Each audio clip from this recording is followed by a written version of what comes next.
So how today is going to work, I'm going to tell you a little bit about the health lodge and how we all come. I'm going to introduce the lodge's Nicole.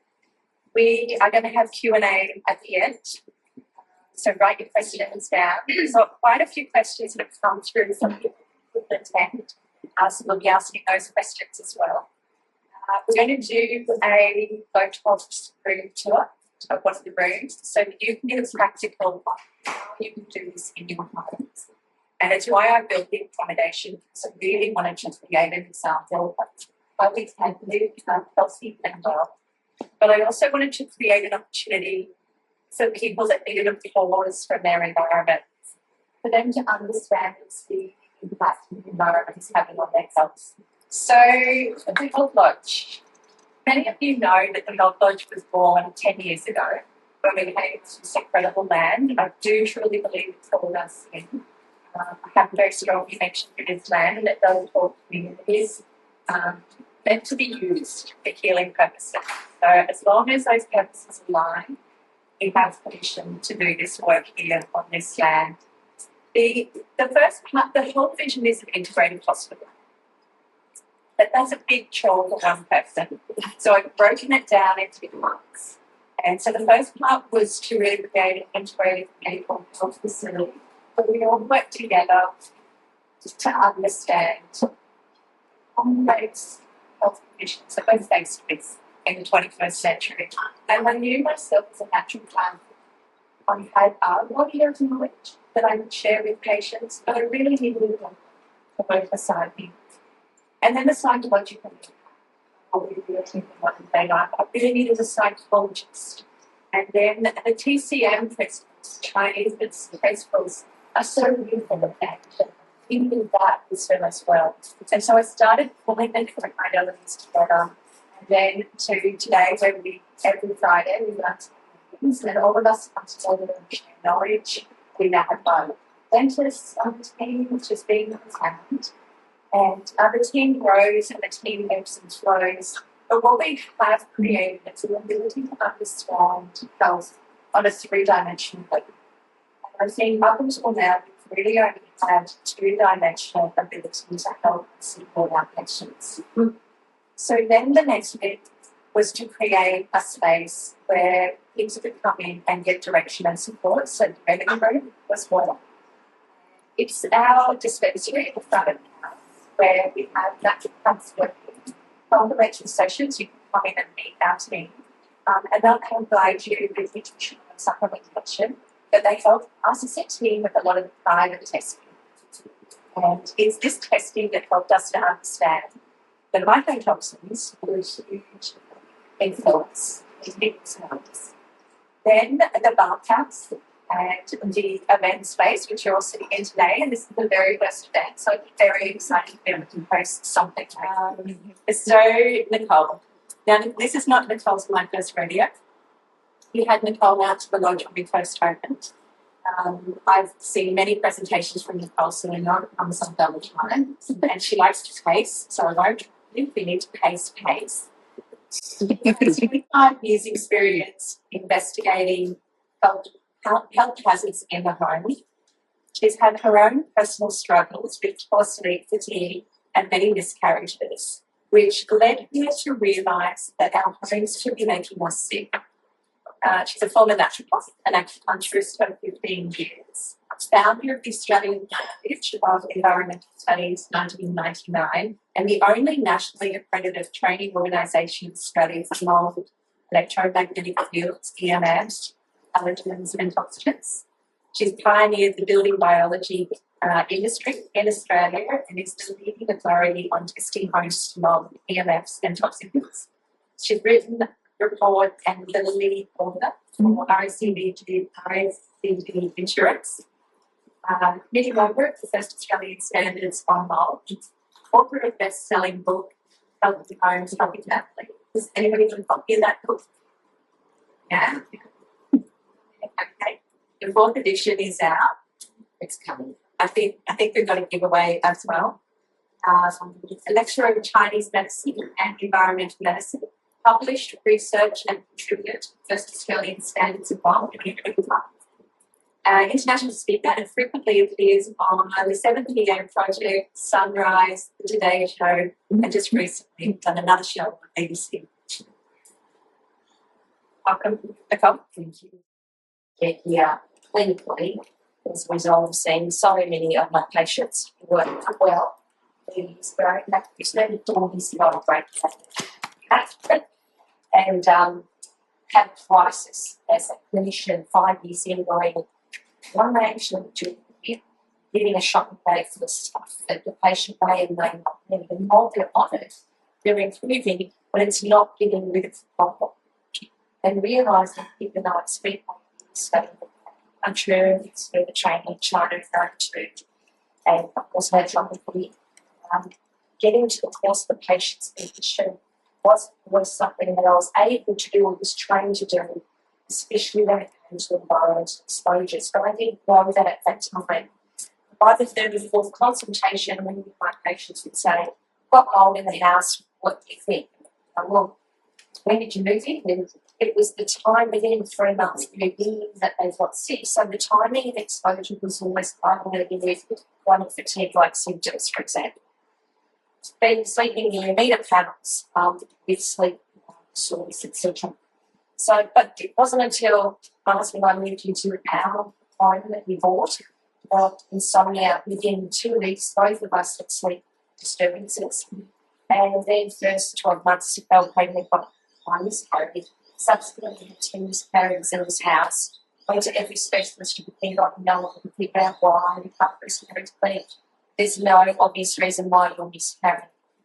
And then started to really look at when my neighbours had no one successfully had children in the house were living there despite the fact that 70 years old and multiple families through.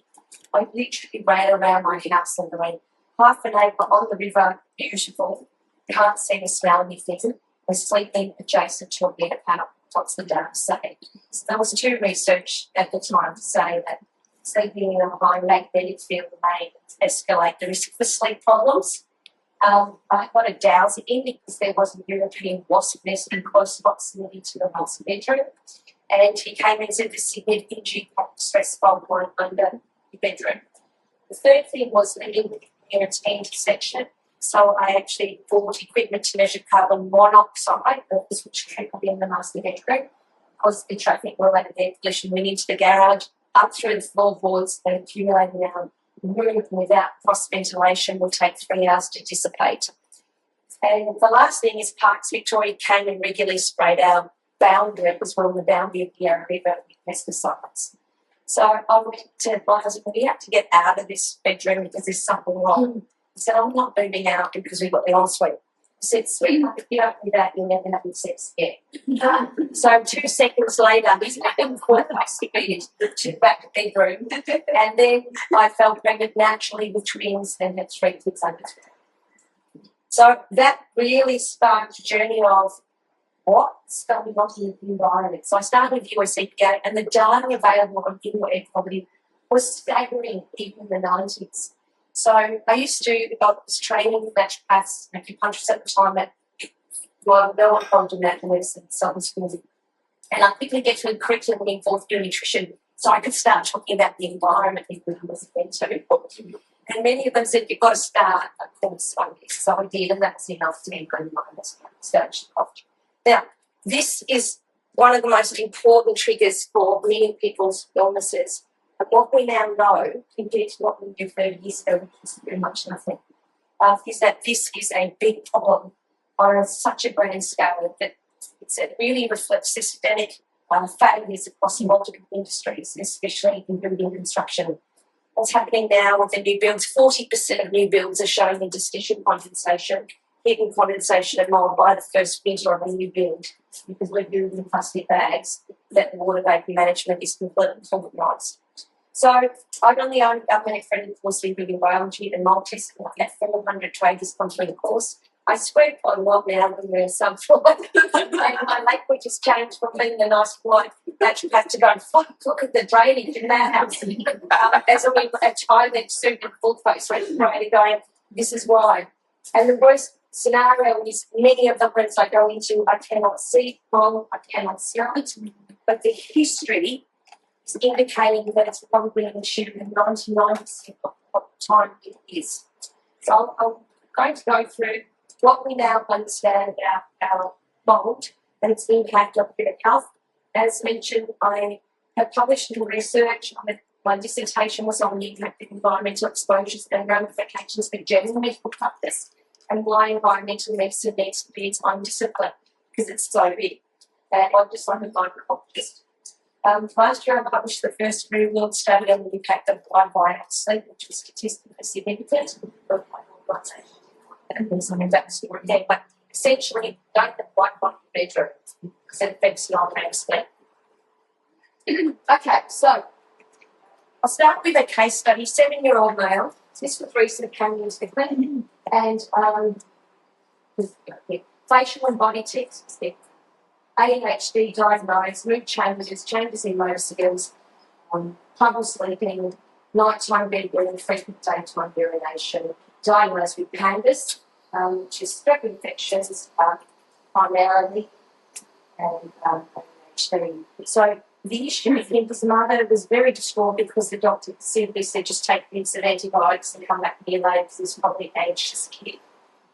She's going, well, there's something really wrong because he was never like this up until this age. And of course, it began 2 years ago, 3 months after a significant roof leak, where there was actually visible mould in the hallway. And as a result of coming across a Facebook post on mould, she decided to start looking at this because it correlated with this briefly. Anyway, he has had significant tics. Every time he looks into a building, within 30 minutes he starts ticking uncontrollably. And when a building virus tested his house, what we see here is elevated aspergillus specimen. Now, whether you're in Tassie, Norway, whether you're in Russia, water damage molds, it doesn't matter where you are on this planet. There are 5 significant molds that you will find when there is water damage. And the most important signifying agent is Aspergillus penicillium. You find it in low levels in ambient, which is outdoors. In Melbourne, it's pretty much zero most of the time, Aspergillus. But when you look at air samples inside a home and you have elevated aspirin, especially above 50 on a surface count and above 200 on an air sample, that starts to trigger issues. So when we're looking at a lab result of an air sample, this is what we're looking at. We're looking at rank order. Outside, 66% of all your spores outside around the world will be ascospores and basidiospores, which is normally implanted in the soil, essentially, plant fungi. Fungi play a really important role in our ecosystem. I have more respect for fungi than almost any other species because they keep me entertained and I always learn something about them. And when I get to the end of my life, those magic mushrooms, I'm coming for you. But essentially, fungi have an important role in the ecosystem of life. We've been stories of leaf that are high in the outland. The issue is when you create an environment in your home that supports their growth, that becomes a problem. So essentially, if you get nothing else out of this tool, keep your house clean and keep it dry. That's the most important thing. You only have 48 hours after a water event that you start getting significant microbial growth. And if it goes for weeks or months, you start getting tertiary colonisers, which will shut down your entire central nervous system and impact your kidney function. So when we look at this with the rainwater, you can see rainwater in the herbal victims has changed, especially this room. 73% of the slide was aspirin. No tertiary colonisers, but this is very nice in accounts. This is a very big problem. And once the mother was able to identify this, they were able to bring in air purifiers, address with mould remediation, and bring in air purifiers in the school to reduce its exposure to air mold. So I'm going to talk about what causes mold, what our understanding is of adverse health effects, and I'll go through testing briefly. If you're going to get someone to come into you ask the questions, you must always ask them, and then I'll go through cleaning. Do you clean it or do you pick it? Okay, so the cause of mold, of course, is moisture and dampness. There's one thing across all the research is dampness is persistent moisture for more than 48 hours that supports microbial growth. Without moisture and bacteria, there's no life on the planet. That's why in the biosphere and NASA, they're looking for bacteria on Mars, they're looking for moisture. Without those two, you have no life. So moisture is critical. This is why you must keep your house dry. There's two types of moisture, liquid water, and that's primarily after a water event. So once you have a water event from your flexible water hoses that have burst, they only last 5 years. Really important to look under your sinks. You've got those flex hoses. Check they're smooth. If they're rough, replace them immediately. They're the number one cause of insurance claims of $320 million every year. They're a big problem. We used to have copper. It lasted 35 years. Now we have flex hoses that last 3 to 5 years. It's a disaster. So roof leaks, plumbing leaks, drainage problems. If you build your house on a hill, in a hill at the bottom of the hill, be prepared to spend tens of thousands of dollars in drainage because you do not want subfloor water anywhere near the house. And one of the most important things I recommend all my clients to do is during a heavy rain event, get outside and see how your house pumps. Where is the water going? Are those downpipes actually working? Is it overflowing and just getting into the crawl space? Where is the water flowing around the house? That becomes very, very important. And unfortunately, homes are money pits. If you're not prepared to put maintenance in it, you don't look after your house, people not to look after you. And this is one of the greatest reasons why mine is so difficult, especially rentals, where people are arguing at BCAT, QCAT, NCAT about who's meant to clean those gutters that have now caused significant mold inside someone's house. So maintenance is key. Getting up and actually clearing those gutters is very important. And really thinking about, keeping the house clean and dry. Steam cleaning. One of the worst things you can do is steam clean your carpets. The amount of catastrophes I've seen from people steam cleaning their carpets. How does a carpet dry from underneath? It doesn't. So what's happening if you've got moisture for more than 48 hours, you're now going to support the growth of the worst molds. The amount of times I see people who've got severe allergies who think they're doing the right thing by reducing the allergen load by steam cleaning. Will help reduce one thing, but then dramatically escalate another hazard. So steam cleaning helps, especially during the winter when you cannot dry, preferably within 2 to 4 hours. So I have no carpets. I've got a child with dust mite allergy and I've got a pollen allergy and I've got 2 with ADHD, and welcome to the typical Australian family now. So carpets to me are the archaeological dig site of the whole house. You've got all mainly skin dander, which is what the majority of dust is, which means you've got prolific dust mites, which affects 21% of the world's population. So 1 in 5 people reacted to dust mites already. Then, of course, you have pest grass, so pest parts, and then you've got flame retardants because all your synthetic carpets are polypropylene carpets are low with organophosphates, which are causing your rats to develop hypothyroidism. So it's great to see the vets are realising that the cats are sick because of the chemicals in the carpets, but they're not picking it up clinically as doctors or naturopaths because we don't learn this stuff. So this is a very big issue, and this is why you look at the latest biomonitoring studies and organophosphates are higher in kids 7 times higher because their breathing zone is so close to the floor. So it's very important to go figure the carpets. And of course, you've got other things, your solvents, your perfumes, your fragrances, your aftershaves, all the chemicals eventually attach to particulate matter that settles onto the floor. And the worst case scenario is if you've got a vacuum cleaner without you have the filter, you're literally bringing it up, where it takes 8 hours to fall when you breathe it in the process. So the vacuum cleaner becomes critical. The second one is water vapour. So if you live in a humid climate, that's the biggest elephant in the room. You're already living in a humid climate. So it means you have to control water vapour inside the house because you only have 48 hours at above 70% humidity for microbial growth. So it's really important to try and keep the humidity preferably below 65%. But, if you've got persistent humidity, wherever there is dust in the house, mold will be growing. The good news is that if there's only a little bit of dust, there's a little bit of growth. If there's a lot of dust because you've got 60-year-old carpets that have got 30 kilos of dust in 6 carpet master. So you have to be so much stricter about removing any visible dirt and clutter in the house here. Whereas in Melbourne, the dust has got the mold spores there, but they're not doing anything because there's not enough water vapor in the air.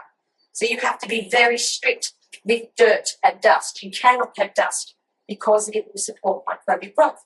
Now, in terms of risks, what I've found from experience, if I see mold on a window, it's not going to cause chronic fatigue syndrome because it can only grow based on the dirt on the window, which means it's dirty and it needs to be cleaned. Mold doesn't grow on windows unless they're dirty.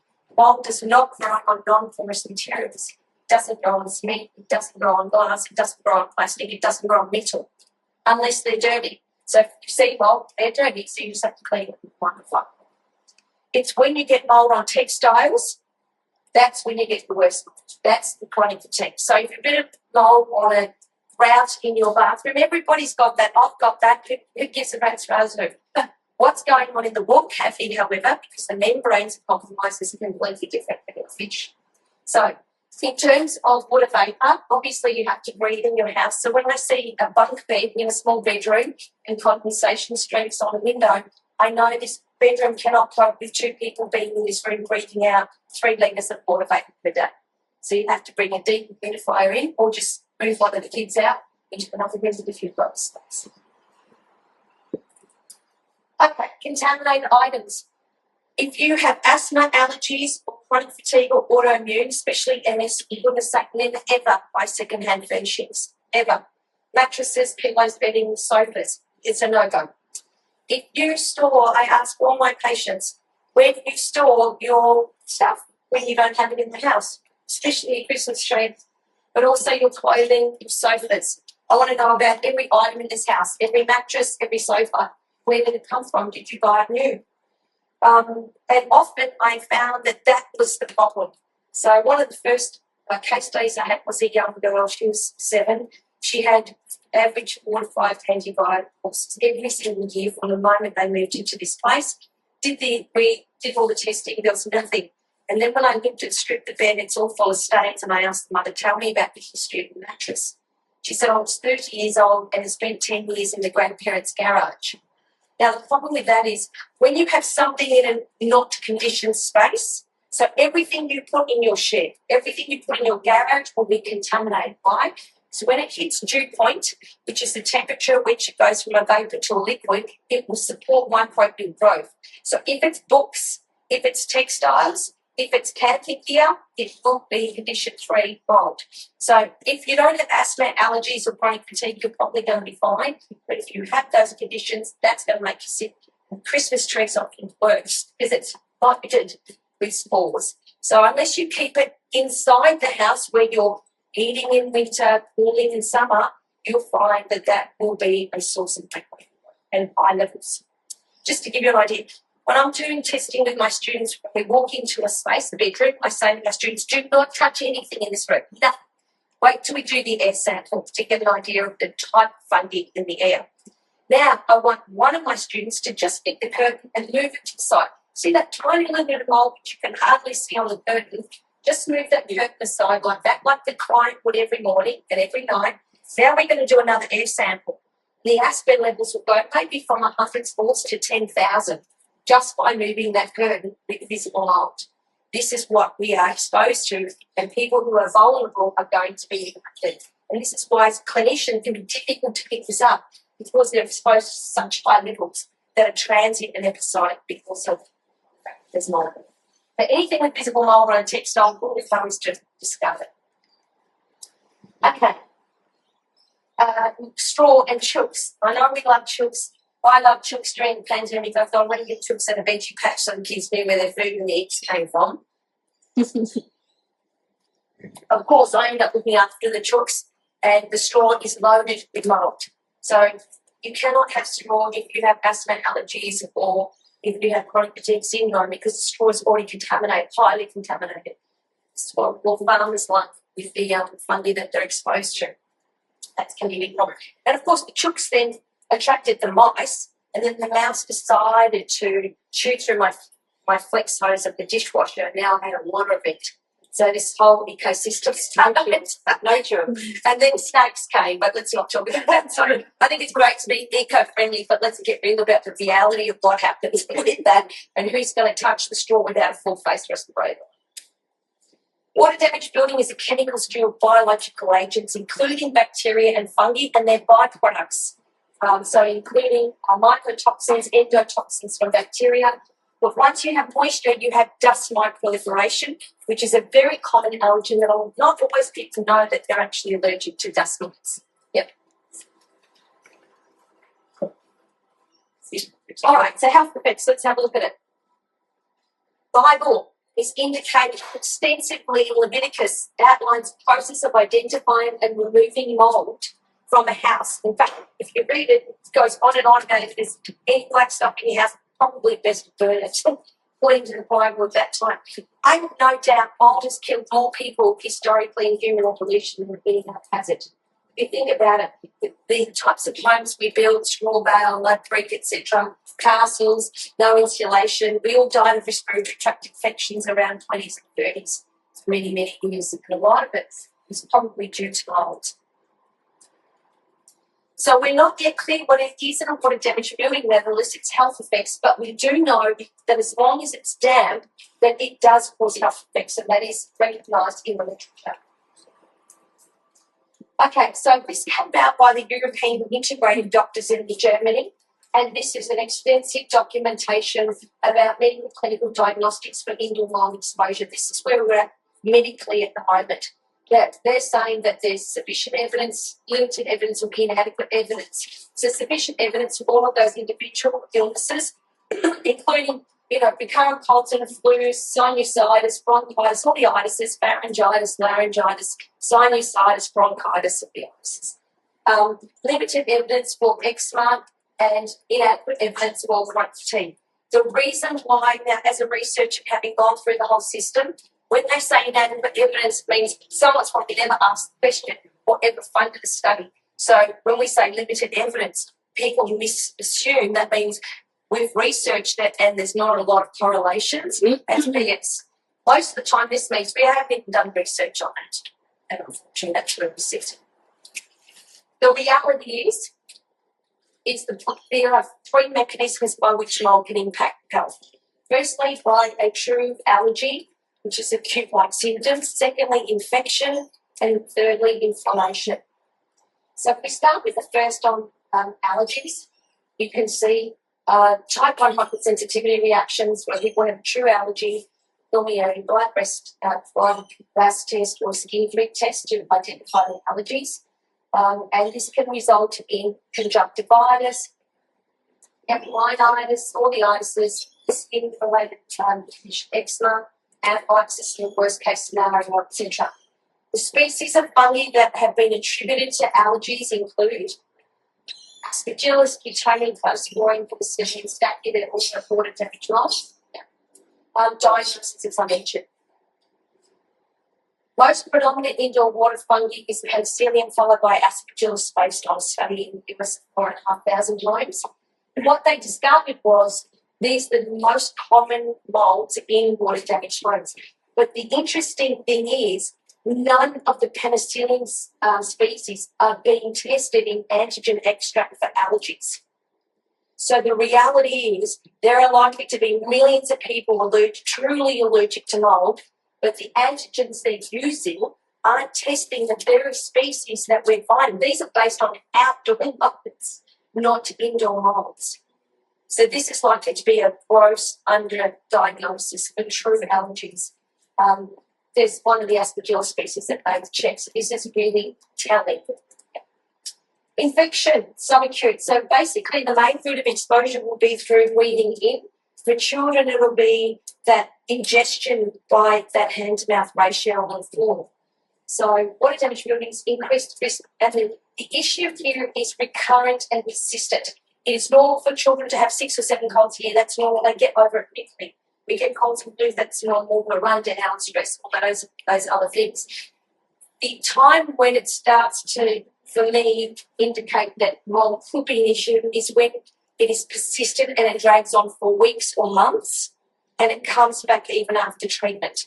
Then I'm starting to think there could be water damage in their car, their workplace, or their home. So persistent and recurrent. So, mold causes respiratory tract infections, according to Hope, on triggering inflammation, oxidative stress, modulating the immune response, creating biofilms, which can be difficult to treat. And of course, I've mentioned, so recurrent respiratory tract infections. When I see someone with recurrent sinusitis, always think mold. Rhinosinusitis, so red, itchy, teary eyes, blocked, runny nose, coughing, tonsillitis, pharyngeal. The amount of kids I see with tonsillitis that ultimately all moved, and both of the kids had tonsillitis for years. You know, that's unusual. And of course, you go into their house and everyone's in their quite damaged. With lower respiratory tract infections are primarily pneumonia, lots of pneumonia infections in long-term water damaged buildings, and of course COPD, bronchitis is another one. Eczema, in especially young children. When I see eczema in young kids, always think food allergies first. They're often the first triggers. See what one's eating if they've been breastfeeding. And then if it's persistent, especially when it happens after moving into a home, it could be related to mold. The nature of the infections, as I mentioned, they're recurrent and they're persistent. So they drag on for weeks, months, or years. They don't respond to treatment, and they improve when they're away from the source. And it often began after moving into a water damaged building or after one of the worst is a bathroom renovation. The amount of patients I see are getting sick 3 to 6 months after a bathroom reno. Why? Is the builders come in, stripped the tiles and the gyprock off, stripped it to frame. The amount of mould that can be hidden in a wall cavity can be in the hundreds of thousands. And once it's in the cavity, it's fine. But once you strip those gyprock and the tiles, you have now caused potentially tens of thousands or hundreds of thousands of aspergillus to come in to the bathroom and now spread to adjacent rooms and potentially the entire house, which will be $100,000 to $250,000 mold remediation job if you're not careful. So, first thing is how old is the house? Prior to the 2000, it didn't even have membranes. So you can assume that it's going to have high levels of water, high levels of mold. So you get a mold testing technician or building biologist to do a wall cavity sample to check what's in the walls before you strip it. Then if it is high, you get a mold remediator to come in, seal it up, bring in air scrubbers, bring in dehumidifiers and air machines, and then as they strip, they're cleaning, vacuuming and stripping at the same time to stop cross-contamination. Cross-contamination from bathrooms is so incredibly common. I think it needs to be on every medical history. Have you done a bathroom renovation? When did it happen? How old's your house? The average lifespan of waterproofing for a new build is 7 years. I don't know about you, I can't afford to do a bathroom renovation every 7 years, but it lasts the building warranty, that is it. Now, what people don't realise is if they spend an extra $2,000 and it's prevented the builder doing the waterproofing and got someone like Ripset, who's a company that just specialises in waterproofing, they're going to use cheap membranes, not the cheap crap liquid-based membranes that we've all moved to, and that will last now 35 years, bathroom, not 5 to 7. And if, of course, you started to use essential oils and sprayed them all over your bathroom, maybe you've got 2 years of a new bathroom before you've got the membranes completely dissolved. Eucalyptus, clove, tea tree, they're brilliant at degreasing, right, getting rid of sticky. That means that when you spray them in a shower through the grout, they will dissolve that waterproof membrane. It's going to be important. So all of this stuff about natural, so is asbestos, I say, so is uranium, so is arsenic. It's natural. Everything came from the plant. Where do you think it came from? We didn't pull it from Mars. So all these terms like natural really annoy me. Yes, so I can see how often manufacturers and suppliers abuse this term. So inflammation is a third way it can cause adverse health effects, and this can result in the worst outcomes for patients who end up with this very debilitating condition as a result of exposures to fungal particulate and especially mycotoxins. So patients with a genetic predisposition. So we suspect up to 50% of the population could be susceptible because they're gluten intolerant. So one of the biggest markers is the celiac gene. Obviously, many people, up to 40% of the population, will be heterozygous potentially for the celiac gene. 1% will develop actual symptoms. But the celiac gene is definitely a huge red flag for susceptibility to mold, chronic mold illness. Now, they're not getting the mold. This is not a problem. This is the beautiful thing about the genes. The genes don't mean anything unless your toxic load is high and unless you're exposed to mold. So Ehlers-Danlos syndrome is a connective tissue disorder where they're incredibly hyperflexible. That is also a sign that they could end up with this chronic mold illness. And, of course, on chromosome 6, the immune response genes, which are found on every cell membrane, and they determine what's foreign and what's part of you. So these genes can affect the way you metabolize mycotoxins and cause a dysregulated immune response. Essentially what it means is that when you are in a water-damaged building, your immune system is overreacting and that reaction is causing the disease. Whereas a person without this genotype, they would get lung problems. So even if you didn't have that genotype, if you were living in a chronic water-damaged building, you would probably end up with colds and flus, respiratory tract infections, all that sort of stuff. But in these patients, they end up with the fibromyalgia and the chronic fatigue. And the brain fog is the big one. Poor concentration, poor memory, missing words mid-sentence. It's almost like a pre-Alzheimer's brain. They cannot collect things together. So we now know with mycotoxins, they are incredibly toxic, certainly to causing dysregulated immune response. Aflatoxin, ochratoxin are primarily created from Aspergillus and Penicillium, and they are also hepatotoxic, so toxic to the liver. They're known carcinogens, and they're nephrotoxic. These are some of the most dangerous chemicals known to man. We know some are teratogenic, so in a pregnant woman that can cause birth defects in their children, and these are Aspergillus penicillium, found in every water-damaged building. So a pregnant woman in a severely water-damaged building is definitely a red flag. Here are some of the species of Aspergillus and penicillium that create mycotoxins. But the reality is a healthy immune response should be able to clear this. Most mycotoxins come from your food, grains. Why? Because grains are stored in silos where they get wet. So the challenge for the clinician is this actually food related? Is it mold, water damage, home related? This is the challenge. And up until recently in Germany, they had a test that you could differentiate between the two. That's no longer available, unfortunately. But sometimes, depending on the metabolite, you can kind of reverse it. Yeah, exactly. So, it creates this, we're seeing this in the urine, and you can deduce it as probably the house, for example. So, we deal with mycotoxins all the time. If you drink coffee, 2 piccolos a day, drink cola a day. There's no way I'm going to give up coffee. I can tell you that right now. Yeah. And they're mycotoxins. But your immune system, your stomach acid, all of that should deal with that. In a healthy immune response, you should be able to deal with that. All of these patients are reacting to that. And rice especially is loaded. Yeah. So that's where you may need to move away from that, especially if it's, of all things, you never eat leftover rice because the fungi within 24 hours are massive. So grains is, you have to reduce it if you have this chronic mold illness. Yeah. We know it causes lots of different things based on the latest systematic review, blood-brain barrier. The big one here is mycotoxins interact with proteins to cause neoantigens, which means the immune system goes, oh my God, this is not normal. And that's why you get the arthritis. That's why you get the fibromyalgia. That's where you get the chronic inflammation, because it's creating an autoimmune response. Yeah. And, of course, degranulation of mast cells. Everything's degranulation of mast cells. So these patients develop multi-system illness caused by persistent low-grade inflammation that doesn't turn off, essentially. And the main symptoms are brain fog, poor concentration, poor memory, missing words mid-sentence, forgetful, long-term poor fatigue. So 6 months or more of fatigue, that's not alleviated by rest. When you sleep, and a good night's sleep, you always feel better. In these patients, they don't.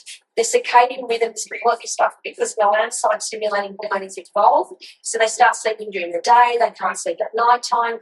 Now, the reproductive system is impacted by it because the circadian rhythm is completely out of whack. So, in the literature, there are now really good documentation about what's going on with chronic mold illness. And the first is a non-thyroid illness syndrome, which is often women presenting with hypothyroidism, but their pathology tests are clear because the FBE, etc., is not checking for ideal markers to diagnose this type of thyroid disease. You've got all the symptoms of it, of hypothyroidism, but their blood markers are more than that. In Europe, they're saying it's dampness and mold hypersensitivity syndrome is the term they use for chronic mold illness. In the US and Australia, we tend to refer to it as SIRS, chronic inflammatory response syndrome. Okay, so the non-thyroid disease, this is a great paper where they're realising that they've got normal thyroid blood tests, but they're abnormal with the high serum reverse T3 and the ratio of FT3 to reverse T3. That's where it's abnormal, and that's where many of these patients typical symptoms of hypothyroidism and generally that's a great paper.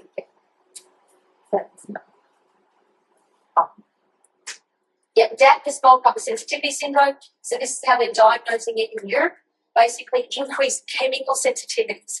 Now, what happens when you're in these mouldy buildings is that the body starts getting infections all over the body because it can't keep infections at bay because of specific neuropeptides involved, which means they start getting staph infections in the upper sinuses, vaginal infections, candida, etc., gut infections. They can't keep infections at bay. When you have yeast infections, you have massive metabolites which block the liver detoxification process. So now you become chemically sensitive because there's traffic jams happening in the liver. So that perfume you wore for 20 years you can't wear anymore without getting a migraine. You'll finally become more chemically sensitive as time goes on because of the traffic jams in phase 2 liver detoxification. Because the metabolites from the mold and the yeast are blocking these pathways. These pathways are the same as your neurotransmitters, serotonin, melatonin, all your catecholamines, adrenaline, noradrenaline. That's why the mental health declines because the traffic jams in detoxification means now melatonin, serotonin, it can't be detoxed. It's driving around the body trying to figure out how to get out.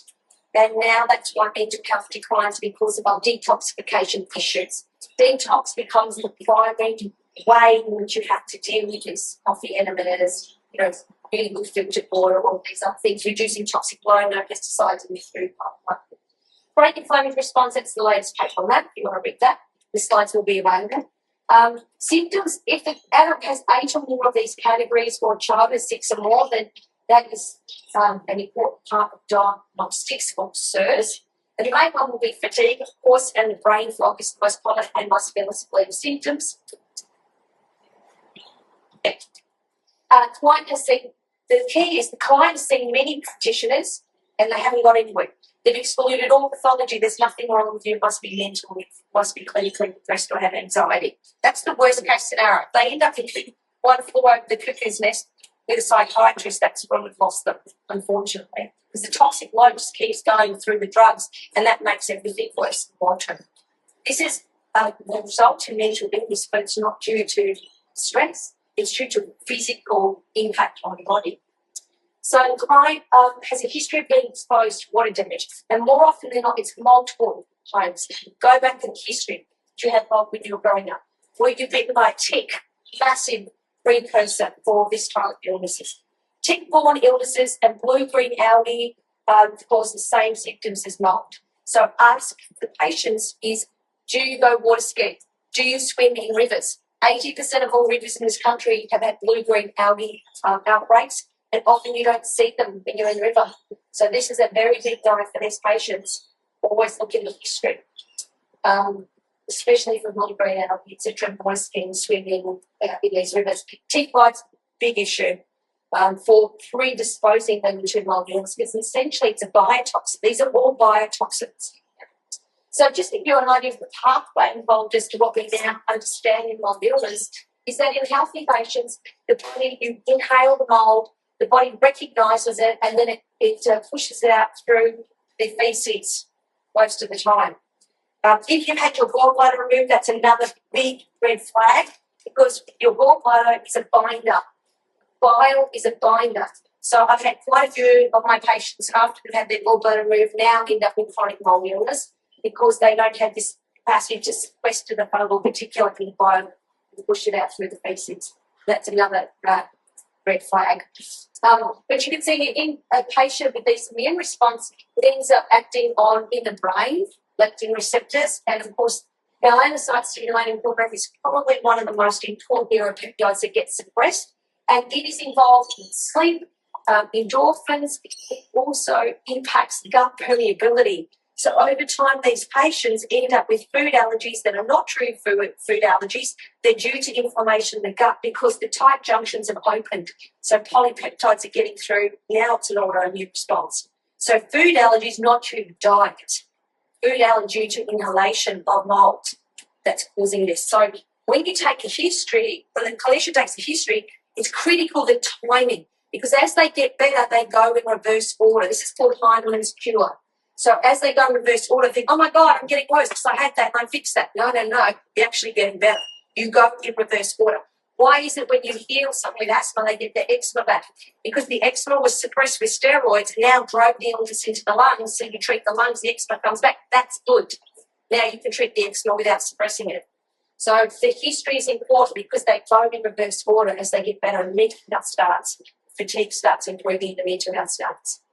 So here you can see a lot of these patients have impact on antidiuretic hormone, which means they're very thirsty, they're urinating, they go to the doctor.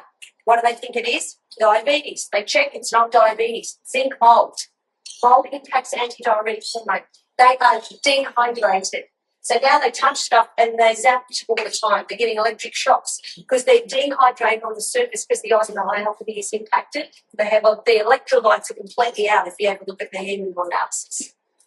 So in terms of symptoms, you need to get into a network of clinicians like a practice like this. It's so blessed to have it here. There's nothing like it in Australia. So to look at and get the symptom clusters, do the VCS test, which is an online test. There are many other pathology tests you can do, but a lot of doctors are moving away from this because they're expensive. And the reality is the history is often very telling. Testing. Okay, so let's have a brief look at testing in the home. No one can agree in planet how to do this properly. And currently, based on the American Industrial Hygiene Association, they're saying the most important markers of water damage home are visible mould, odour, and dampness, i.e. high levels of unwashed reading. That's it. But none of them are doing patients with SIRS. So for the last 15 years, I've been mapping homes with patients with severe learned illnesses like asthma, allergies, and SIRS. And what I found is the most important marker is not what they're saying, it's actually the lab test, the air and surface samples. Far better at predicting problems in patients with asthma, allergies, and SIRS. Okay, testing should establish if there has some water damage. And I can tell you right now, a lot of homes I go in, I can't see it, I can't smell it. Yeah. They've had a history of water issues, but I can't see or smell it. But the symptoms within 3 to 6 months of moving in, asthma, allergies, all the itises, and or chronic fatigue syndrome, or after a water event, or after a bathroom run-up. So the environmental exposure history is critical. Smell, if they smell is important. I'll go into that. Essentially with testing, if you're looking at testing, these are the people you would go to test the house. So mould testing technicians and building biologists through the association's website. For mould remediation, make sure they're ICRC certified, and I'll go into detail what that should look like, especially with the building biologists here today.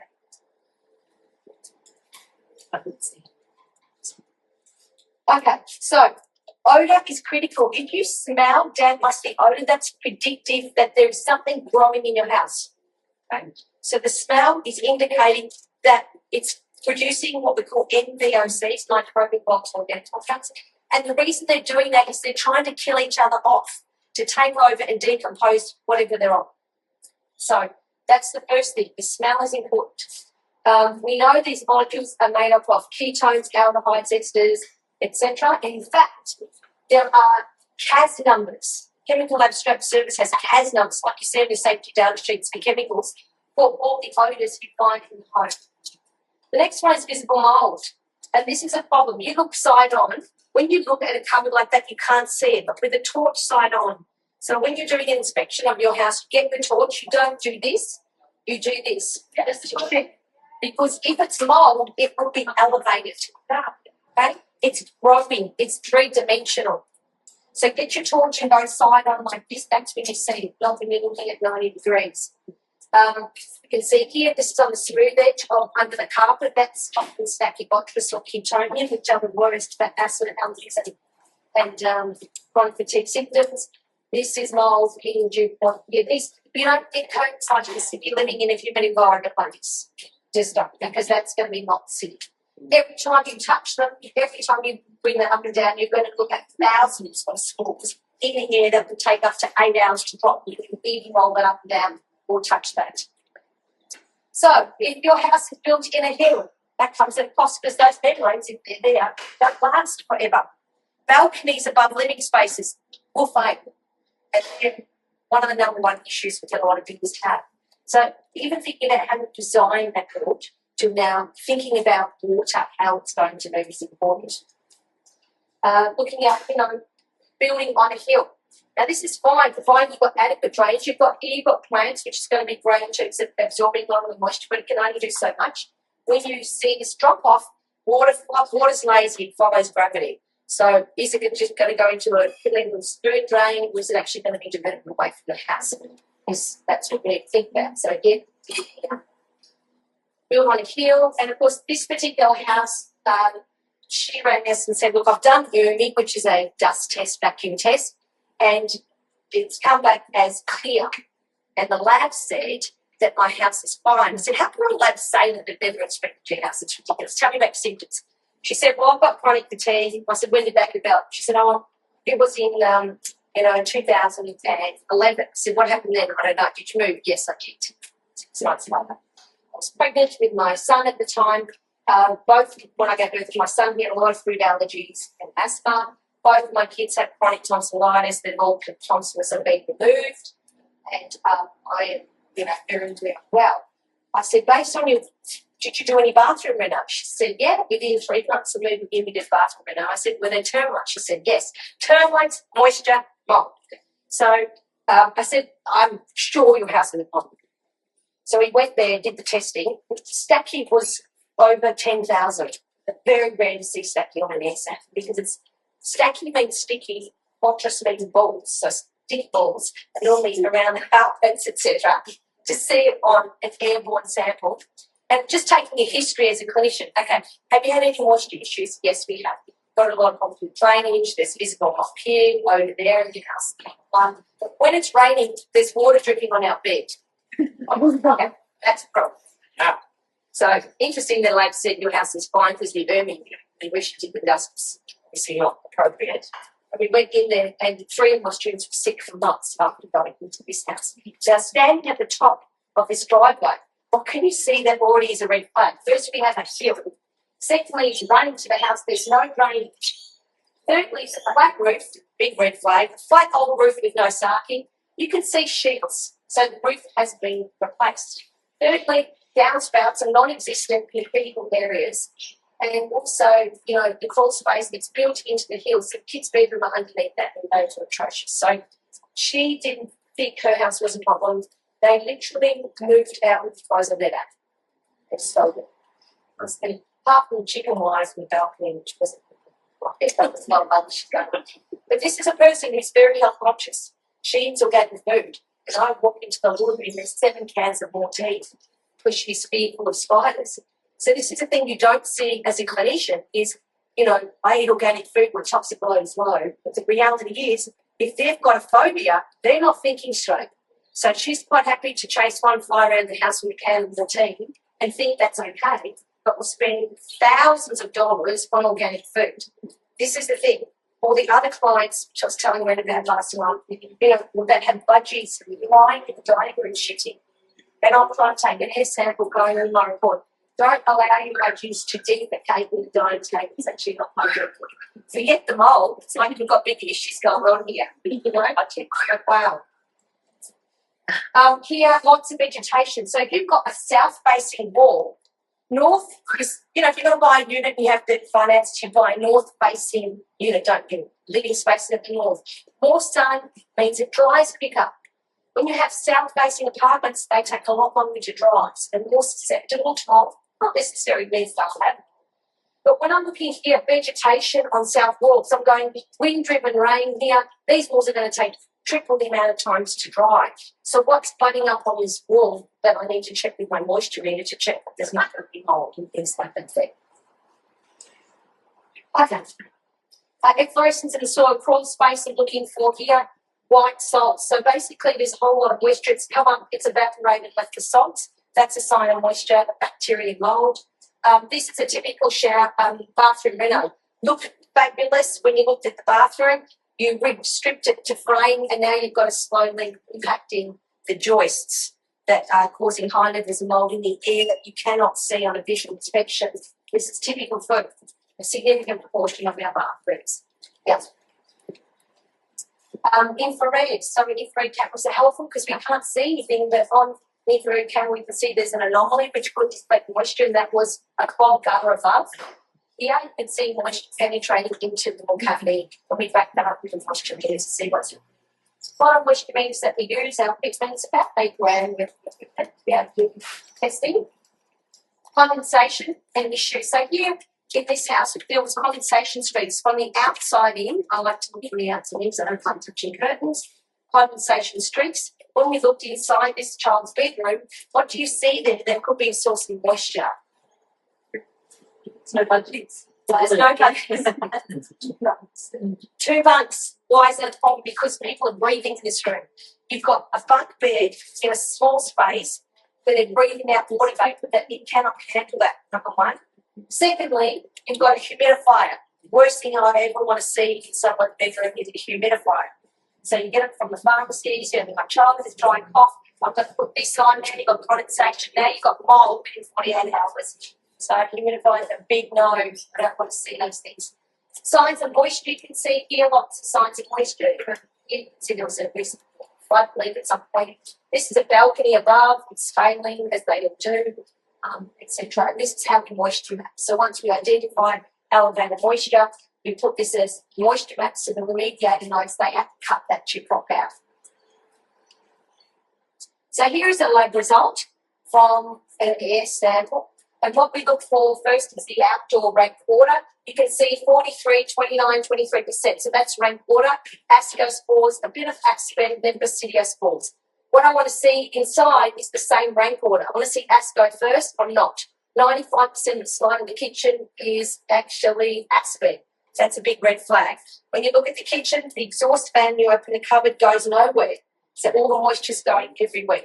Secondly, it's a 2-bedroom apartment in Bondi. It's already very humid. And she's got a normal clothes dryer. And that clothes dryer is pushing out litres and litres and litres of water vapour in a humid climate. There's mould growing throughout the entire apartment. Simply because the clothes dryer is just setting it off. Okay, so you can see you start to get an idea. Aspen is aggravated, and also we've got tertiary colonisers, tiny, etc. Surface samples is what we're looking at. We don't want anything more than about 500 spores max at ascospores. Aspen, this is an acceptable standard, that's acceptable, but this one is definitely not. Clean or discard, what do we do with all of this? So this is the thing now, the new Australian standard coming, the amount of misinformation, oh my God. I don't even know what to say about that. But, you know, cleaning mould off leather shoes, if you want to go from just get a massive amount of toxic mould, just touch and move your leather shoes and try and scrub it off, and you're going to get tens of thousands of aspen that you'll breathe in that would probably trigger an asthma attack in someone who's sensitive needs to go. Do not do that. Visible mould on a textile is to throw out. Have a garbage bag, throw it in there, throw it in the nearest outfit, the nearest window out the door. You cannot clean this. There's so much misinformation on this. So I've already got up in interview one today on many occasions, and this channel last not the saying, you know, to actually scrub the mould off is the worst thing you could do, the worst in terms of exposure. And very against what best practice is showing. But for 25 years, we're very clear about how to remediate mould. And yet what we're seeing in terms of propaganda and media and social media is the antithesis of what we should not do. Yeah, that would accelerate this exposure. So if the area is above 1 square metre and you are unwell, you have to should get somebody to test it. Now, if insurance is involved and people are sick, you have a right under the new Australian standards to ask for somebody that's going to be independent to the insurer. Now, unfortunately, in terms of insurance, there are big hierarchies going on where There are building companies that own water remediators under different company names, and it's all in one business. So I would strongly suggest you get an independent person, whether it's mold testing technician or biologist, to assess that has had some form of accreditation. The insurer will recommend hygienists.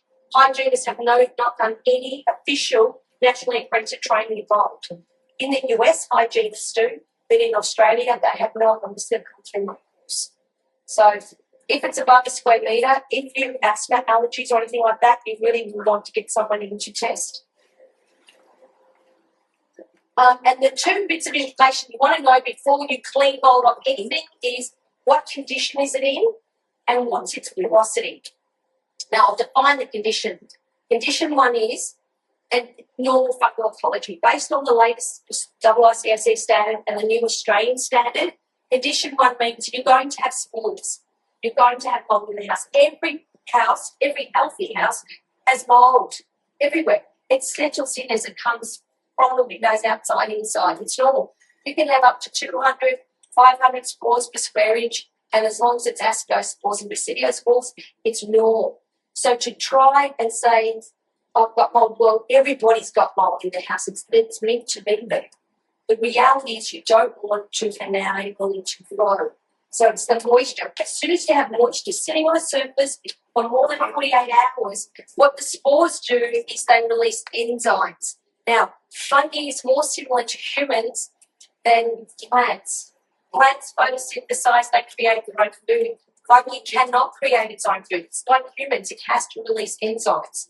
So it releases enzymes to break up the substrate and material it's on. And in the process, it spews out spores and hyphae, which contain the mycotoxins.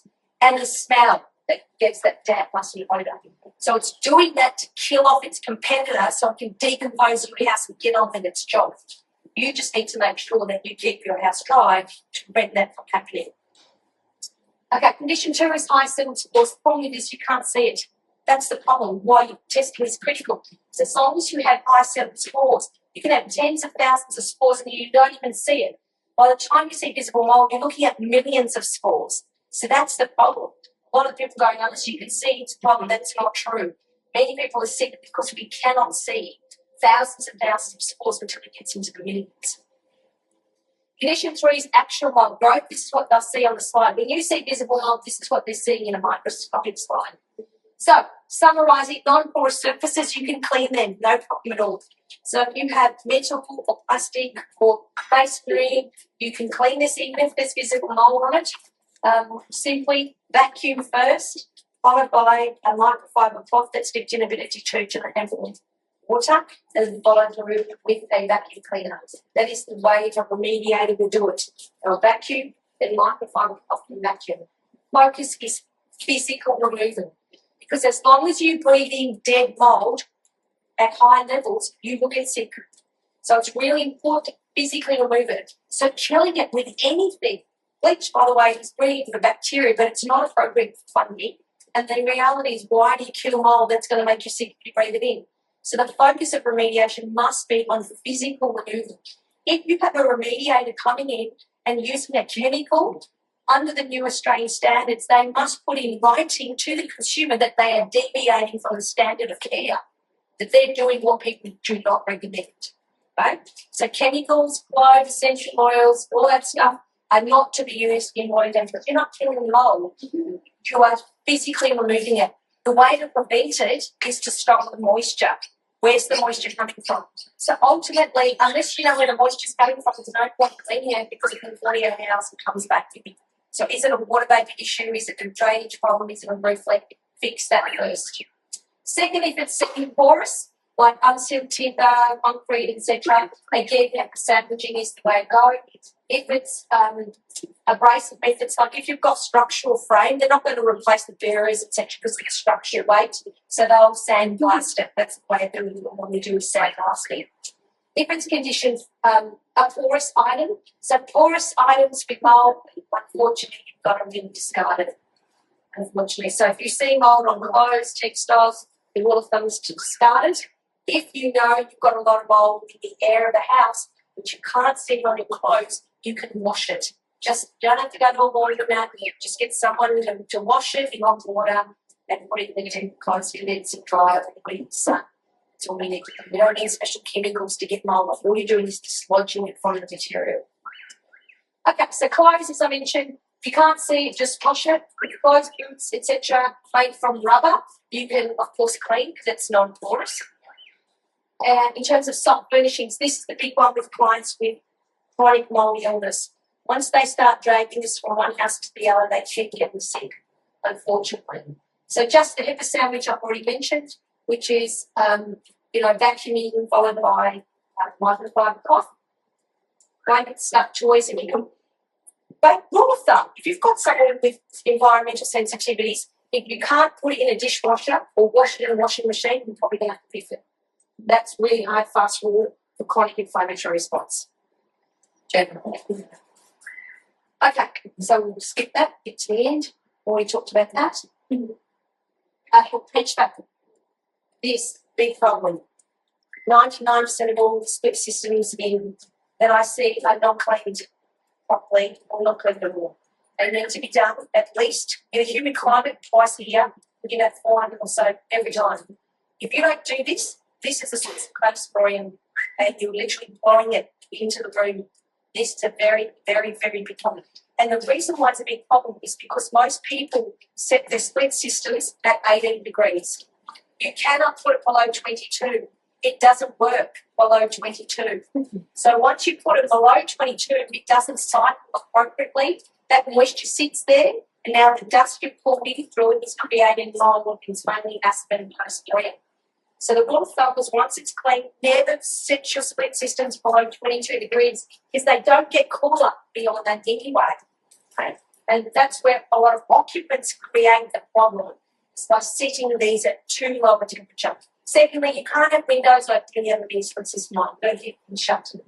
The other one is evaporative coolers, like in Melbourne, we have, they swap coolers on the roof. They're at 90 because they bring in warm humid air and support a lot of growth. So, you need to make sure you have your windows open in that case. Okay, so just finishing up, mould affects people's health. The longer you're in the environment, the worse it is. And it can be acute, subacute, or chronic. Population susceptible depending on age, children on control, genetics, existing medical conditions. Most widely symptoms of recurrent respiratory tract infections, brain fog, and long-term fatigue.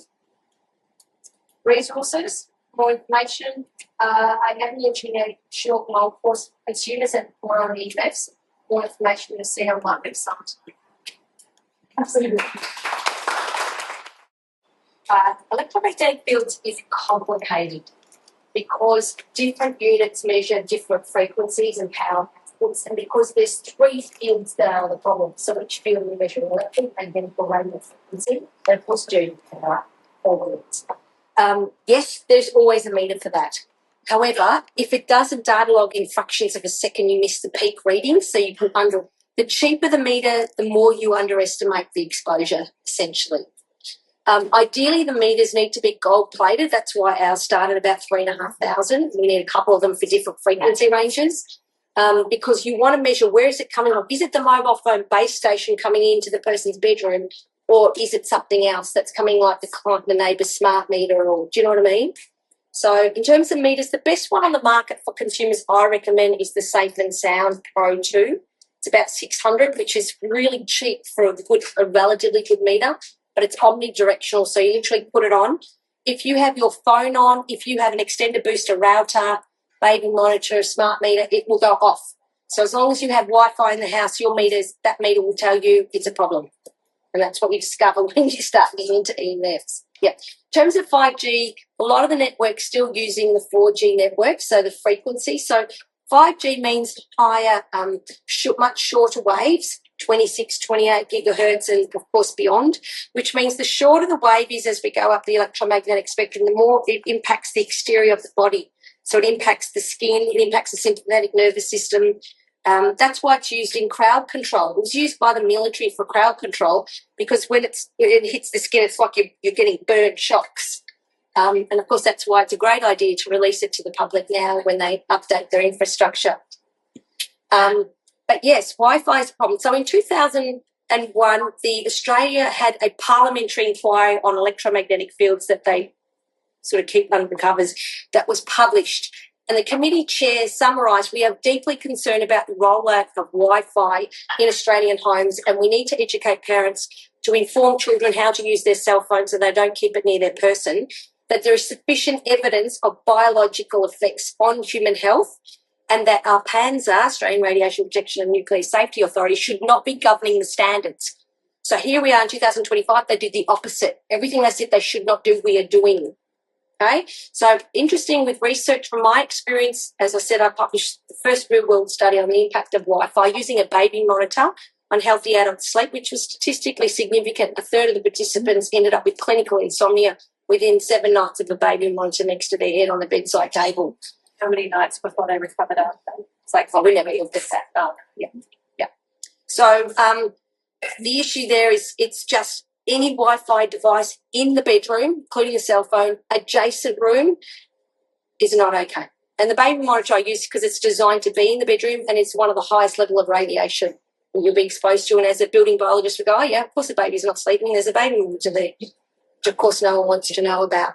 Because the thing is, consumers think I can buy this from the store. Someone must have tested it. There's no exposure standards for electromagnetic fields in this country that you are exposed to. We have a 6-minute standard based on what a plastic dummy is exposed to. So there are no exposure standards for the radiation from any of your devices in the way that you use them in real-world scenarios. When you think about these stickers, computer phones, are they No. shit? Shit. If the device still works, they're not working. That's right. If you can still make the receive calls, it's not. So what do you, is there anything you can do? So what you would do, because I love my technology and I like running my business anywhere, is with your cell phone. So when we're doing an order for EMFs, the first thing we'll do is often what the client doesn't think the issue. Client think it's a smart meter, it's a mobile phone base station. I'll say, okay, let's start with your greatest exposure is your cell phone. The thing closest to you is the one that's causing most harm. And then we're going to work away from your person. Cell phone, text. At least this generation, they're texting. They're not making as many calls.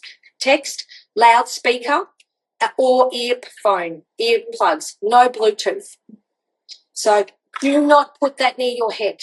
The research is pretty clear, especially with the National Toxicology Program research on rodents. That was a $25 million US study that showed clearly that brain tumours are increased, gliomas are increased when you use a cell phone next to your head.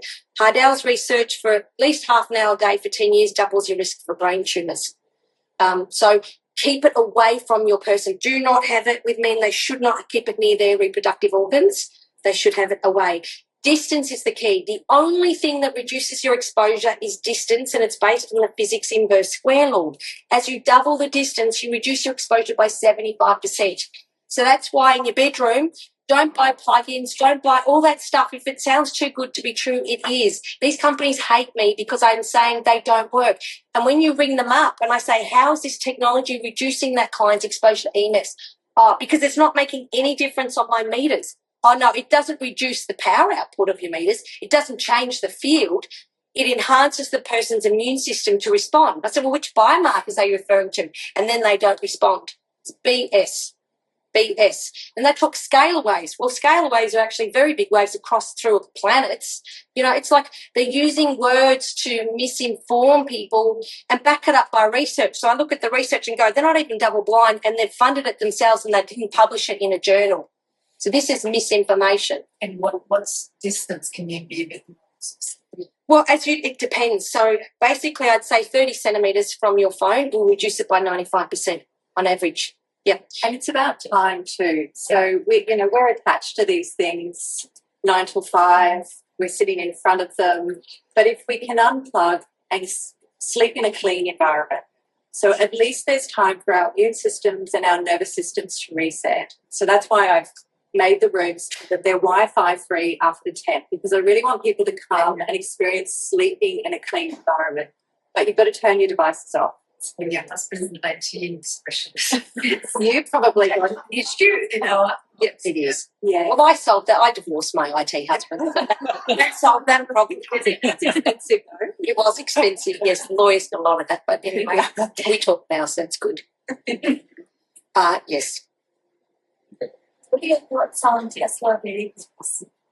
Tesla vehicles for people who are electrically sensitive is a problem because the battery emits high magnetic fields in a lot of these electric vehicles in general. So they find it very difficult. Solar is a very big problem for people with electrical sensitivity. So as we push for more energy efficient technology, which is a great thing, unfortunately, from my experience, many of these patients who are electrically sensitive are reacting to the dirty electricity from the inverter.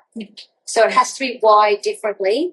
You can have solar, but it's got to be done differently to the way it's being installed now. And so is it the same thing, distance from the inverter? No, because it's riding on the building wiring throughout the whole house. So often these patients are going, I think I'm going nuts, but I can only sleep in the middle of the room. And I said, well, the reason why is because the dirty electricity from your solar inverter is riding on the electric field, which is coming out 1.2 metre from a 240-volt source. So you sleeping in the middle makes sense because you're not exposed to the dirty electricity, and I'll measure that and show you. And they go, see, to their husband, I'm not going nuts. I mean, are there companies that would be safe here? There is a electrician that knows what to do. One electrician. Well, And he's spending a lot of time in the US because he's quite adept at that, yes. So, Nicole, I'm just looking for a study that makes one offer to fight cancer. Just that tell me there's no link, there's no link, there's no link. The study that you mentioned, find out. Yes, so Leonard Hardell has done a lot of research on it. Hardell, Leonard Hardell, yes.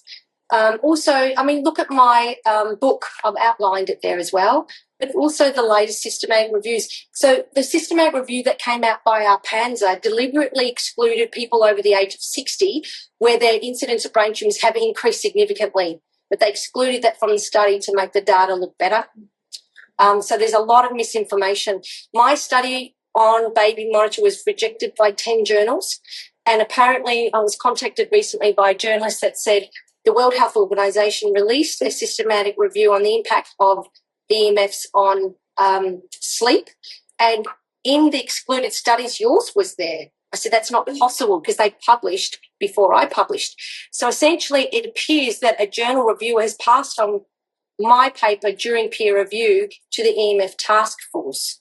And then they've, I don't even know if that's allowed in terms of research, but in terms of EMF research, if you're researching, it's a career killer.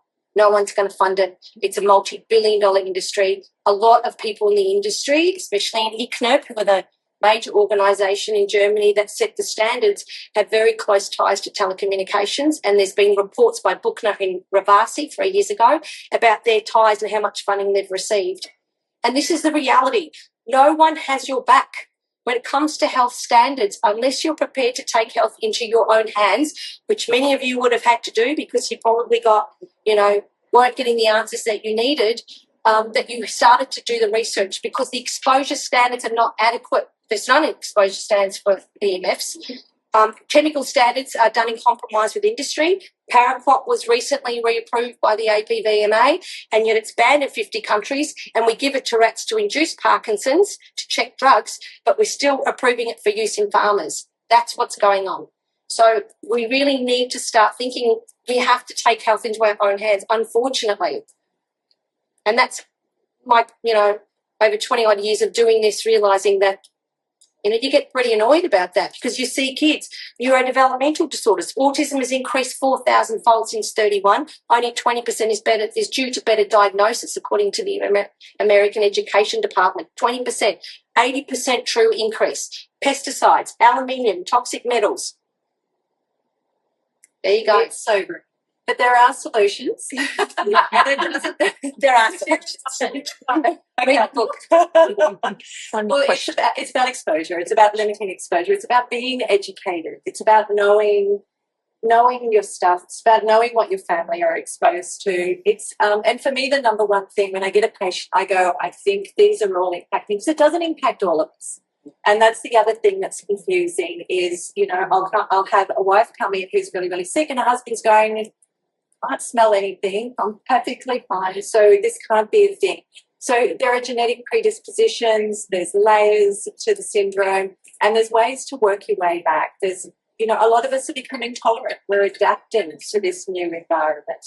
But it's, yeah, we're in a time where the enemy is invisible and there's not a lot of recognition of what it is. And so it is up to us to read between the lines. It is up to us to have people like Nicole just come and educate us, but do our own research as well. And it's why when we identify the mould or the EMF or the combination, because usually it's an immune cellular dysregulation that starts to occur where you would endure EMF once upon a time, now you can't, or perfumes and now you can't. I created the rooms so the patients can have a pause. And sometimes it's all the immune and nervous system needs is a little break, and it can reset and it can reboot and start to understand these threats and re-respond to these threats. So with Dr. Shoemaker, who Nicole talked a lot about the SIRS protocol that he developed, his first number one thing with treatment, if you think you have a complex chronic health condition, is first and foremost, remove yourself from the source. Remove yourself from the mould or from the EMF or from the poisons in the environment.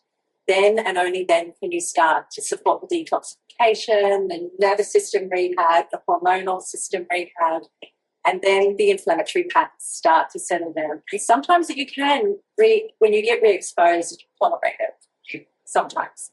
I think that's a really good point. If you can get your bedroom right, that's the key. Because if you can't sleep, sleep is the hallmark to health. Yeah. So sleep is critical and it's the most important room in the whole house.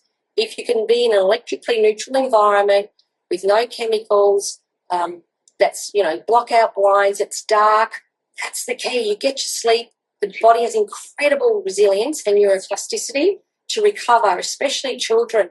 So, make sure they're not in environments where they're exposed to the mould and things, but especially in the bedroom, you get your sleep, then, a lot of people are better for it.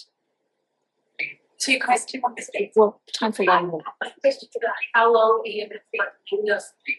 So before I go to bed, around 10 minutes time to get your back and then regularly sleep, the switches.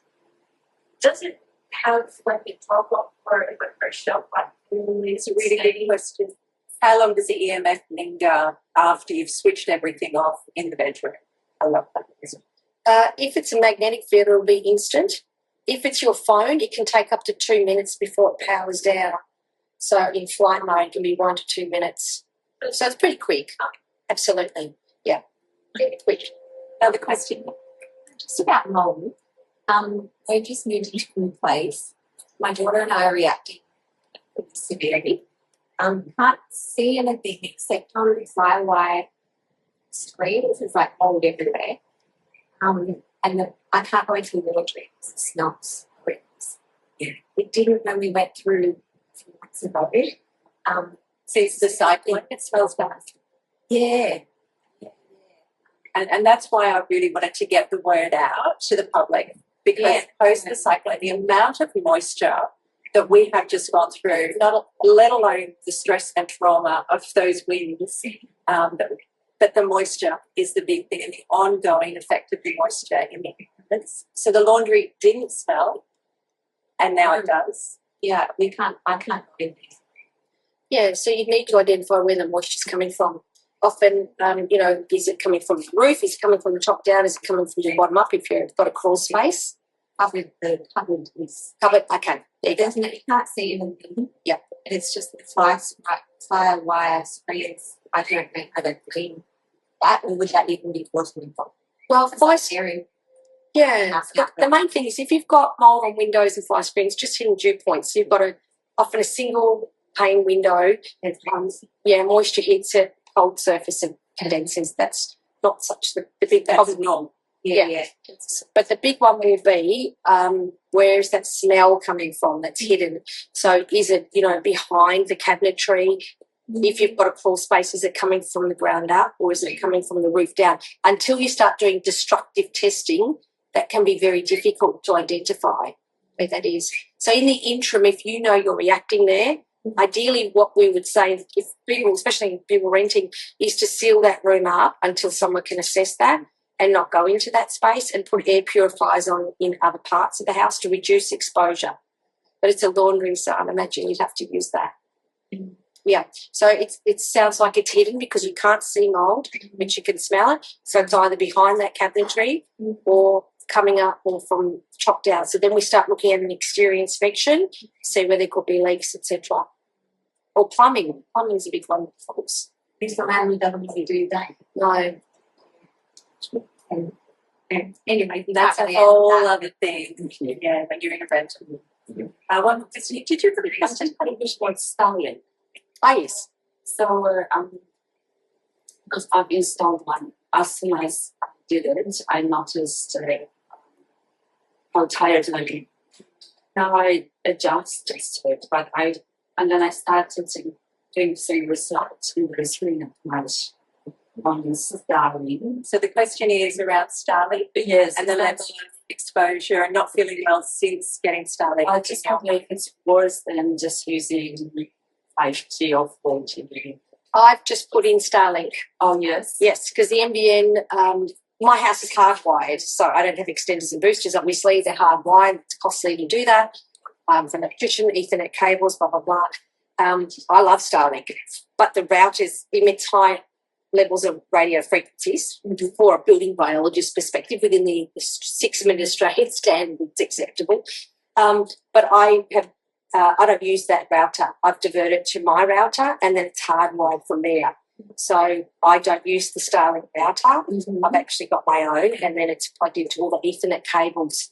But now my internet's very reliable because it's using satellite technology, essentially, Starlink. But you can do it in a way that you don't have any emissions of radio frequencies. But the way it comes, that router for Starlink's going to be high. Yeah. So replaces So bypass the Starlink router. Yeah. Yeah. You can turn the stuff out. Oh, yeah.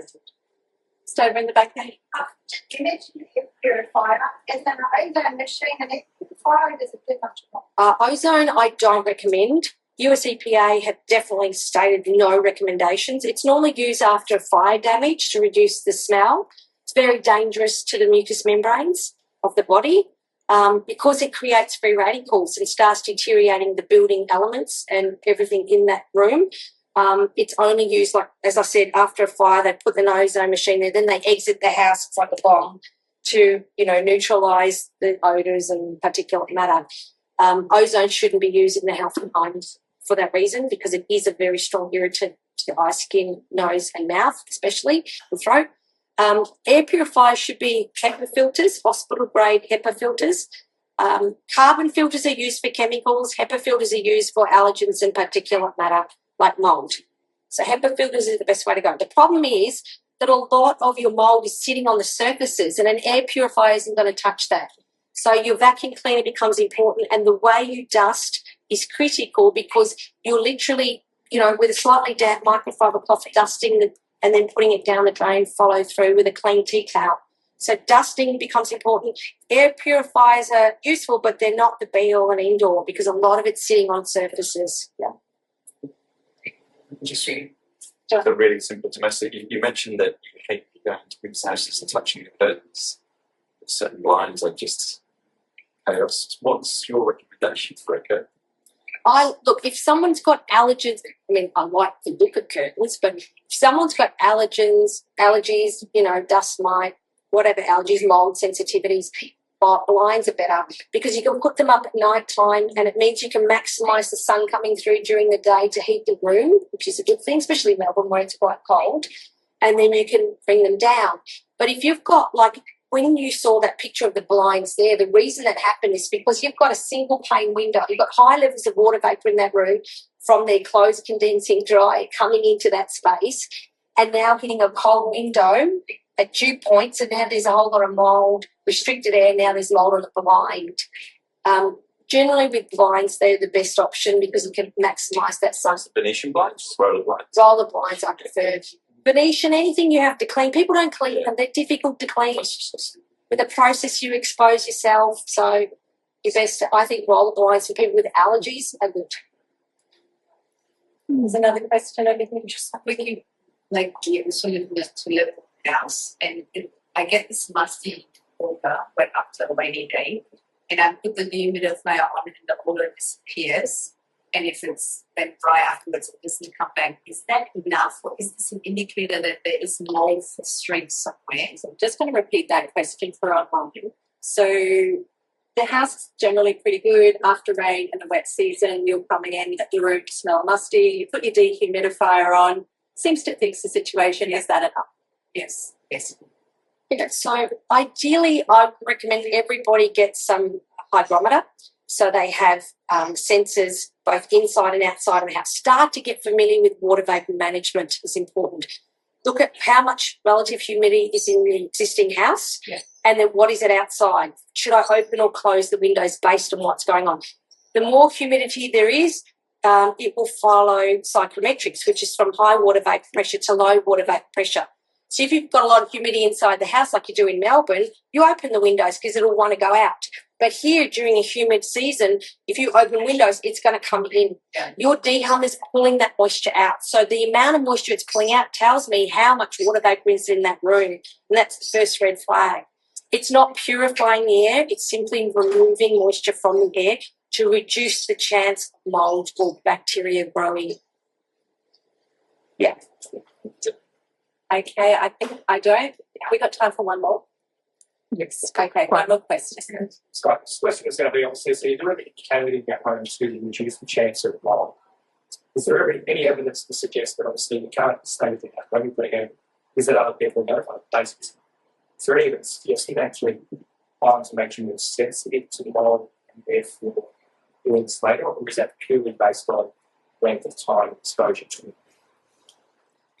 So I'll reframe that question. So let me know if I've got it right. So you've got your home environment mediated, but when you leave the home and say visit family and friends or stay in other accommodation away from home, is there anything you can do to lessen the impact of that environment? And are you more sensitive? Are you more sensitive to that environment? Sensitive to somebody else's environment? Yeah. So, look, we don't know yet what is eliciting the health immune response. However, the longer the duration of exposure in sensitive individuals, the greater they'll develop symptoms. So one of the most important questions I ask clients, which is why women are so much more vulnerable and so are children, simply because they're spending more time in the house, whereas the partner might be working 8-10 hours away from the home, and that is a massive difference. So the duration of exposure is critical. But when it comes to water damaged buildings, whether it's a neighbour's, friend's, auntie, yours, you're going to find Aspergillus penicillium in every one of them. So you're not going to find a different type of mould. Even if they're water damaged, it's generally similar. The only time you'll find a worse mould is things like your tertiary colonisers, which indicate there's been long-standing water damage, especially on textiles like Chitomium stachybotrys, that they become more of an issue. But water damaged home is a water damaged home. You're going to find very similar 5 different types of mould more often than not. Yeah. And I would say, yes, once the immune system has developed an inflammatory signalling to those sources, until we re-educate the immune system that it's safe and that it doesn't need to stay in that innate acute immune phase, it is possible. Time is the other thing on your side. So the longer you stay out of that innate immune response, the longer you'll be able to tolerate being in an environment. But as soon as, while you're still in just recovery, so time is, I think, the other factor in there too. All right, everybody. We're now going to do a tour of one of the rooms. Nicole and I'll take you through them. I think we're going to break you up into 2 groups. And we'll just show you the things that we've put in place in the rooms. I had Nicole and her building biologist team advise me throughout the process of building this place. So I just want to show you the features and just the things you can consider if you're building or if you're renovating. So maybe we'll start with this one. So the first thing that you'll notice is the air quality. And so the air conditioning units were very, very important. We educate all the guests before they come. Don't move the aircon below 22. And if you're going to have the aircon on, we need to have the doors closed. So if you have doors open and aircon on, you create condensation. So we're very guarded about the moisture content in our rooms. And for that reason, I did put curtains in. But they're curtains that I can take down and wash. Lighting. So you've got half blue light, no blue light, and then full spectrum lighting. So you're actually mimicking the natural daylight from the sun. So can someone switch that on? Yeah, right. This is full spectrum lighting, similar. So you don't have that sodium yellow type of colour you find in a lot of LEDs, for example. This is half blue light. That's no blue light. So at night time, if there's no blue light, of course we know blue light impacts melatonin and affects your capacity to sleep. So it's really important, you know, like for example, when it gets dark and the sun goes down, I put it to half blue light. I've noticed a lot of difference with my kids at being able to settle and go back to sleep, go to bed early, easier, providing they're not on their digital devices and they have filters on their digital devices as well. So the lighting, we're starting to think is as important as food. You get the lighting right, because otherwise the body is tricked into thinking it's daytime when you're using a lot of conventional lighting, and that can take longer to actually get to sleep. So to me, as I mentioned, the bedroom is the most critical. I don't want to see mold. I don't want to have any odours. I don't want any perfumes or anything like that here. I want natural fibres as much as possible. Airflow is also important if you can get it. If you're in an area where crime is an issue, you could have crim-safe fly screens, and that will block electromagnetic fields from the outside, because metal fly screens, in fact, is the best shielding agent. No one tells you that because, you know, you're not going to burn much when you go to Bunnings or wherever to get it. But metal fly screens actually bring. But it does mean if you have metal, that whatever you're using here is going to reflect it back in. So that's the only thing. But to me, airflow is critical. Keeping the temperature in a bedroom lower is important. You sleep better when it's cooler. So 18, degrees or so, not below 18, because you don't want to hit dew point and condensation. So that's important. But natural fibres and obviously the bed, things like natural latex or natural fibres in general is really important. To me, airing it, so stripping the bed when you actually clean the sheets, you should strip the bed and then enable it, of course, to breathe from underneath, and potentially push if you're in a multi-story apartment, push the mattress so it's leaning down towards the window to get that airflow either side and to get the sun on it. That can really help service the life of your mattress. Yep. So the other thing is the building materials. A lot of people use treated pine in behind the building materials and the dirty electricity. So the wiring of the rooms, we didn't run any electricity behind the heads. And after 10 o'clock, the Wi-Fi goes off. So there is an opportunity to just try a Wi-Fi clean space and see how it affects your quality of sleep. It's the first thing I ask everybody when they come out to sleep. I'm so excited to hear it. But what I might do is I might let you all move through out to the garden and go back around, and then we'll let the next one through.